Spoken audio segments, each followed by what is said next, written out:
Race has been one of the most prevalent topics within our course of race, class, and gender in the United States.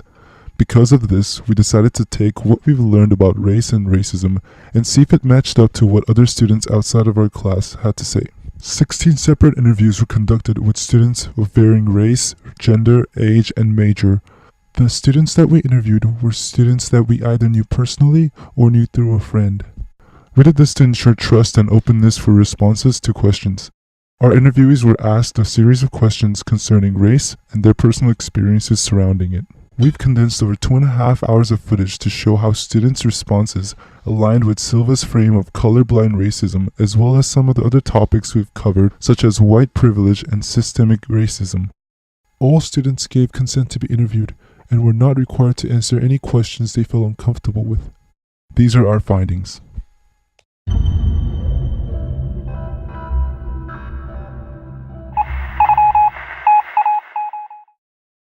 What I understand, it's like the outward appearance, so like what you look like. So like people look at you and they're like, oh, you are Asian or Indian. Race is just based on your ethnicity. It has nothing to do with who you are as a person, I think. Race is how you are perceived by the world based on your genotype, or phenotype, not genotype, phenotype. And how that manifests itself in your culture and how your religion, your language, your family background, your morals, and your values. Racism is an emotional hatred towards a group or ethnicity of people. Race is a human concept created by lack of understanding of the difference between ethnicity, culture, and physical appearance.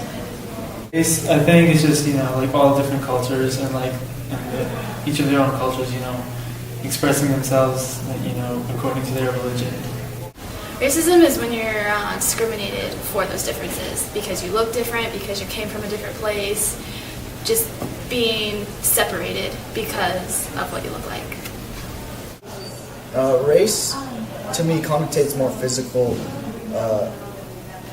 characteristics of people as opposed to something like your culture or your ethnicity, which is kind of a blend of your culture and your race as it attains to it. But to me, the term race defines more physical characteristics like skin color, hair texture, and things like that.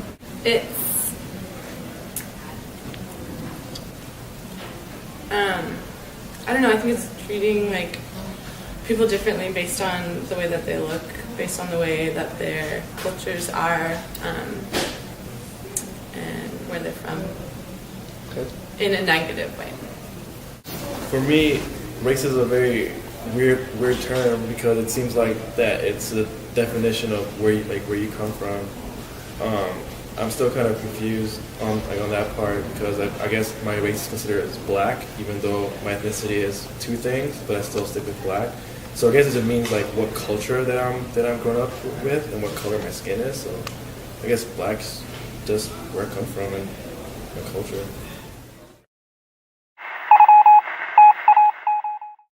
Race matter? I don't think race matters, but I mean, in this world, you can't really take that out. Racism is always going to be there, so you can't really do anything with it. Why don't you think it matters?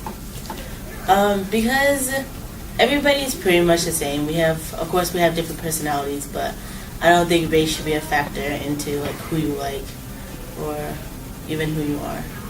Because it's the way that the people perceive you. People want to say that they don't see color, which you need to, because it defines it's part of who people are, and so it's the kind of thing where it needs to matter and it needs to be seen, but it needs to not put someone in automatically a negative light because of it.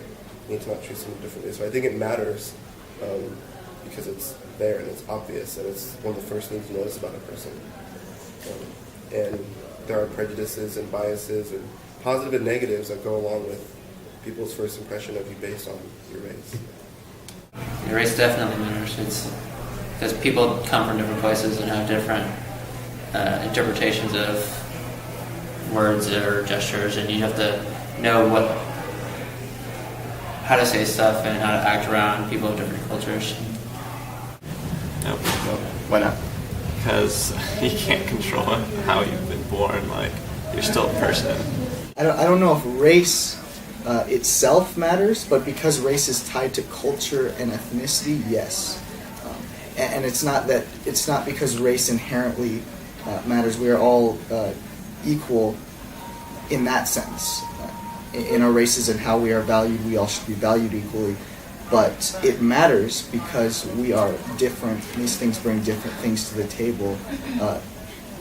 The manifestations of race in culture, through ethnicity, through different expressions of culture, especially in America, make for society, make for a betterment of society, I think, in my opinion.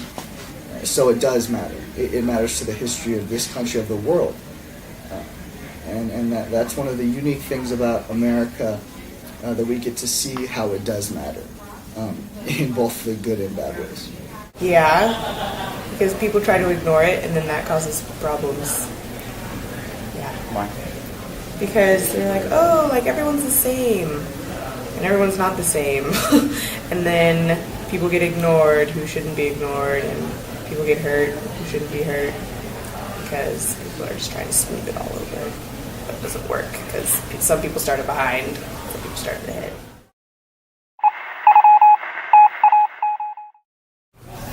It doesn't. People are people. I think at first I didn't really notice the fact that it's not a very diverse campus. I think I was just excited to be meeting people. But I actually come from an area that's rather diverse. And I am realizing more and more as I'm here that I do miss that. I miss just people who are different than me. I miss people who just bring different things to the table. And I definitely been realizing that actually in the last couple of months, just like really missing that. And when I go home now, I definitely see the difference. I see just a more rich society, I guess. Okay, I guess I can sum it up as like I've become a lot more inwardly, whereas college is supposed to make you, you're supposed to meet a lot of people, and I felt as though I've kind of been on edge a little bit at times, and when it comes to meeting with people, especially in classes, like you have to meet, group members and things like that, and partner up a lot, especially in my major, the city regional planning. It's just made that whole those situations uncomfortable at times, because you're always thinking, oh, what if this person is this, and what if they said that because they're like this. So in a normal student here, it's like those things, I don't think that really runs through their mind. So it's just kind of like I don't know what the word is, but just an anxiety, a heightened anxiety at times. I don't think it should be there. Yeah. It's just knowing backgrounds, because most of my friends aren't white, so I tend to, it's like when I'm talking to certain people, I relate things to them in different ways depending on where they're from, or like if they're born in America or born in like Korea or like Africa or something like that. It's like you just gotta be able to know where they're coming from. I don't really think race, I don't get affected by race, and I don't know if my race affects others, but I don't know, I kind of see everybody as an individual, and that's just who they are. Like, even though you're white and she's white, you're totally different people, and so I'm going to interact with you in different ways because you're different people, not because you're white. I don't know, me personally, like, it's kind of, or for me it's more somehow, like, I don't know why, but it's kind of more intimidating to, like, talk with another race if I'm not, like, their friend, or, like, randomly talking to them. But I guess that's kind of, like, everyone. I know that I would like to feel more comfortable getting into or accepting even another racial group and getting to know them. And a lot of the times when I'm around that group, I'll